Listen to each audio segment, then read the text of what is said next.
question. Who created God? I'm John Tisdale, and today we discuss the matter of how could God have no beginning?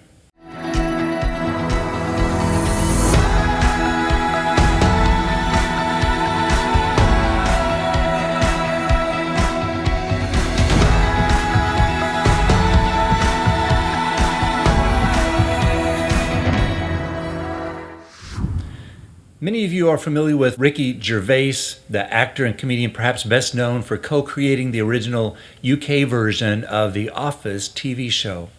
Mr. Gervais is an atheist who's outspoken about his doubts and questions of the Christian faith. Now, he sometimes poses these questions in a mocking fashion as if there's no logical, rational answers to such questions. But nonetheless, I think it's healthy to ask such difficult and challenging questions because many people get hung up on some of these issues. And as someone who's spent the last 40 years studying both science and scripture, I am certain that faith in Jesus can stand up to any questions or any degree of scrutiny. In fact, I believe that what God reveals through Scripture to be His purpose for our reality and human life makes perfect sense for why our reality has to be exactly as we find it in order for those purposes to be fulfilled. In 2017, Mr. Gervais posted the following question on his Twitter feed, asking, "Who created God?" He posed a similar question on one of his episodes of his Afterlife TV show. Let's watch. Everything came from nothing? That's impossible. You're right. God did it. Right. So where did God come from? This is an important question because some people struggle to understand this dynamic. And I'd like to offer a response to Mr. Gervais's question, both for him and to all of you that are watching that want answers to this important question. First of all, to answer this question, we need to understand that our universe had a beginning. Both Scripture and science tell us the same thing. In Genesis 1:1, we're told, "In the beginning, God created the heavens and the earth." So what was this the beginning of? Well, we know it wasn't the beginning of God. It wasn't the beginning of all forms of reality. But instead, Scripture is talking about the formation of our universe. When it talks about the heavens and the earth, Scripture's describing the formation of space and time and matter, the fundamental components of our universe. Now, if you do not value the validity of Scripture as God's written word, well, science says the same thing happened in the Big Bang Theory. Evidence for the Big Bang has been called the fingerprint of God because it speaks of something that came before our universe and caused its existence. Before Edwin Hubble's discovery of the redshift in galaxy spectrums that show that the universe is expanding, scientists believed that the universe had no beginning. But since his publication in 1929 that showed what's known now as the Hubble law, science now recognizes that our reality did have a beginning. And I find it interesting that 5 times in Scripture, God's creation of our universe is described as Him stretching out the heavens, using language that precisely matches the scientific evidence for the creation of our reality. So whether you believe that Scripture, science, or both are true, all the evidence says that our universe had a beginning. So since we live in a causality-based reality, everything we know had a beginning and will eventually have an ending. This is the only thing that makes sense to our brains. We're familiar with everything that we see, everything that we know had a beginning. That's the totality of our existence and everything that we've seen and known throughout our lives. So we can't imagine what a non-causality-based reality would look like because we're entirely unfamiliar with that. All that we know is temporary in nature. Yet the reality that caused our reality is a higher reality, and it does not necessarily live by or conform to the same dynamics. Our Creator, for example, isn't limited by the same constraints as we are or as our reality is defined. So we must not presume that what is true for us is also true for God. This is difficult for us to understand because the only reality we have ever known experiences time in a very peculiar way. So, to help us understand how we experience time and how that's different from how God experiences time, we need to delve a little bit into relativity. Now, I'm not going to take the time to do this topic justice, so if you're not familiar with Einstein's theory of relativity, I'm going to leave some links in the video description, and I recommend that you follow some of those and get familiar with this topic. Now, Einstein helped us understand that space and time are interlinked. We experience 3 dimensions of space and 1 of time, or a 4-dimensional reality, all the time. That's all we've ever known. For example, if you wanted to meet someone for lunch, you would need to give them 4 pieces of information. The address of that location, which represents 2 dimensions of space, or the geospatial XY coordinates on the surface of the Earth. I know that sounds a little weird. But then you'd also need to give them elevation. For example, if the room that you wanted to meet at was on the 2nd or 3rd or 4th floor, you'd need to give that 3rd dimension of space. And finally, you'd need to give them the time that you want to meet. But if you didn't give all of that information, for example, if you only gave the spatial dimensions but not the time, you could both show up at the same place but in different times. Or conversely, if you only gave the time information but not the spatial information, then you might meet up at the same time but in different locations. So this helps us understand that space and time are interlinked. Now, Einstein also helped us understand that we're also traveling through space-time at the speed of light. We never go faster and we never go slower. This means that our movement through space and time is always equal to the speed of light.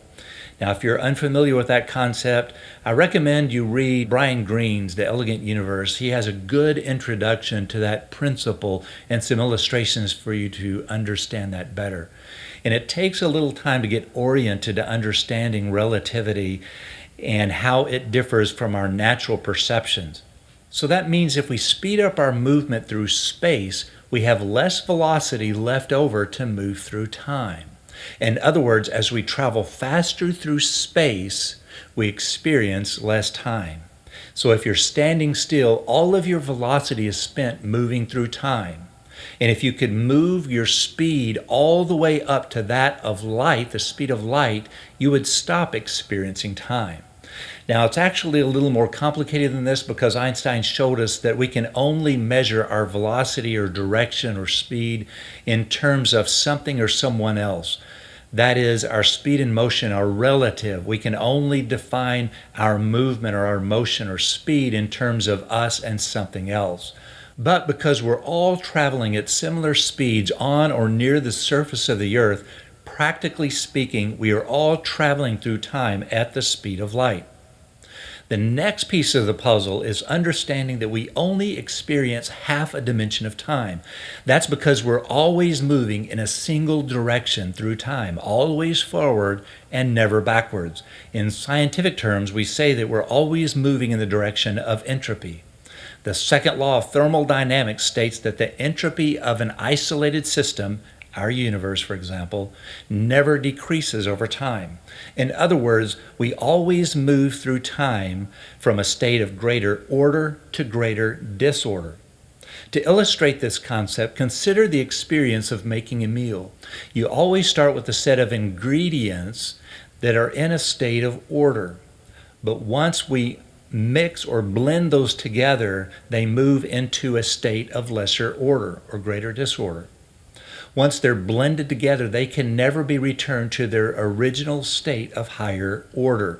This is entropy, and it's what makes possible memory, information, and consciousness in our reality.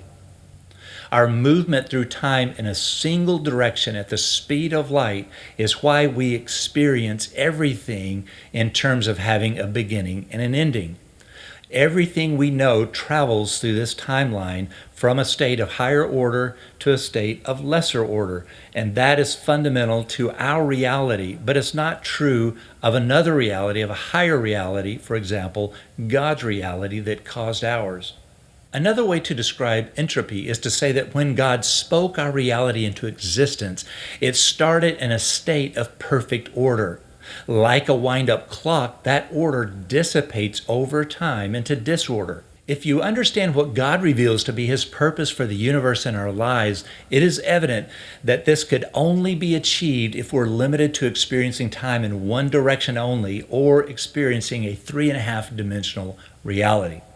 Now, if I lost you with any of that information, let's just bring us back to a practical point here. To help me understand the difference between how we experience time and how God experiences it, I developed a simple illustration that I hope you will find useful too. Now imagine that we are all traveling through this reality on a huge moving walkway like you typically find at airports. This walkway is moving us through time at the speed of light.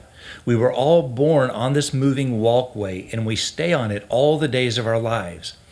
This walkway binds our spiritual being to this physical reality while our physical bodies are alive. We could say that this walkway shields us from eternity while we are on it. Now, there's a lot more to be said about that concept than I have time to unpack in this video, so I'll save that thought for another video. At the moment of our death, we step off of this walkway and we immediately stop moving through time at the speed of light. Now, what happens when you step off of a moving walkway at an airport? You then have the ability to freely move in any direction at any speed. So now I realize that that analogy breaks down on some points, but I still think it's a useful tool in helping us understand our experience of time. So when we step off of that walkway through death, we stop being confined to experiencing time in one direction only, and then we're able to freely move through time as we want. Consider the possibility that this is, at least in part, the nature of eternity. Eternity is the ability to freely move through a limitless landscape of time in any direction and speed that we want, forwards, backwards, sideways, or whatever. Even with just access to a single dimension of time, we can experience an infinite amount of time or eternity. Now, God might well have access to more than one dimension of time. Perhaps He even has access to an unlimited number of time dimensions. But even with just access to a single dimension of time, God can exist without beginning or ending. This gives God the ability to travel backwards and forward through time. For example, He can move to the beginning of our universe and then to its ending without ever changing what happens in our reality. God can see the ending from the beginning, not because He forces us to choose His desired outcome, but because He is independent of our experience of space and time. Scripture makes it clear that God does not have to move through time this way, but instead He occupies all of time, all at the same time.